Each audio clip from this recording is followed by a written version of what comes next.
Next chapter is on group presentations. This is chapter 22 of the Speaker's Primer. It is on group presentations. I'm not going to have you do that in this class, but we're going to talk about it a little bit. It talks about group presentation formats. There you can have a bookend group presentation where the first speaker is also the last speaker. You can have a panel group presentation, probably one of the more common approaches. Typically, you have someone play the role of a moderator in that type of situation.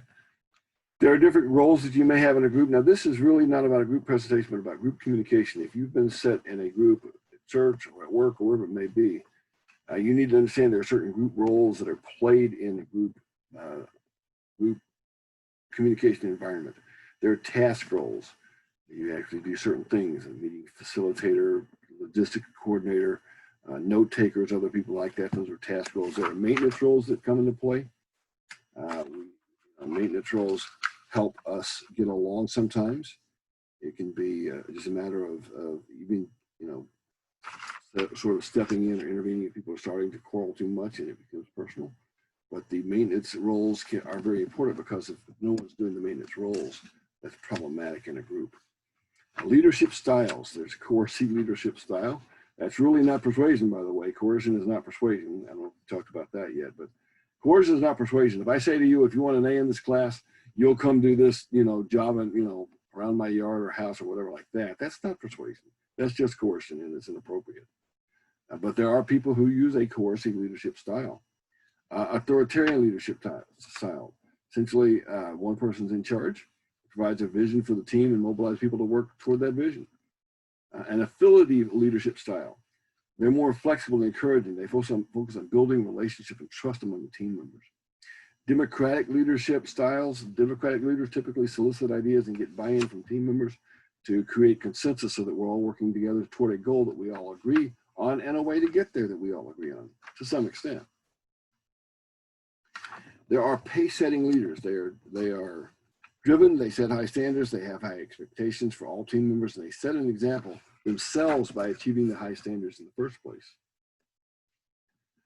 There's a coaching leadership style, focused on helping individual team members develop and grow through training and feedback. To be a good team member, there are some things you need to do. One of these characteristics of being a good team member is the ability to listen to several messages at the same time. That can be difficult to do. The ability to identify skill sets of each member and maybe help each member find a task that takes advantage of those skills. You can help facilitate efficient and productive meetings. One is by not getting in the way, not disrupting the meeting. Another obligation for group members is to meet deadlines. If you're in a group at work, and let's just say you've been asked to be part of some committee, and you're asked to do something for that committee, think of it just like a work deadline, because it is. Meet the deadline. All group members should be present for all meetings. If you're on a group and you're supposed to be at a meeting and you're not there, it'll be difficult. Things can be difficult for you. Depending on what you're doing, if you're having a practice session for a group meeting, then the group members may help critique each other's performances.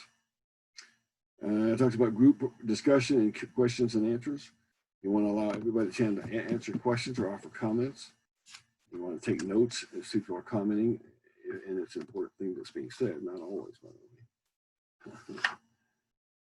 That is the end of the group presentations, chapter 22.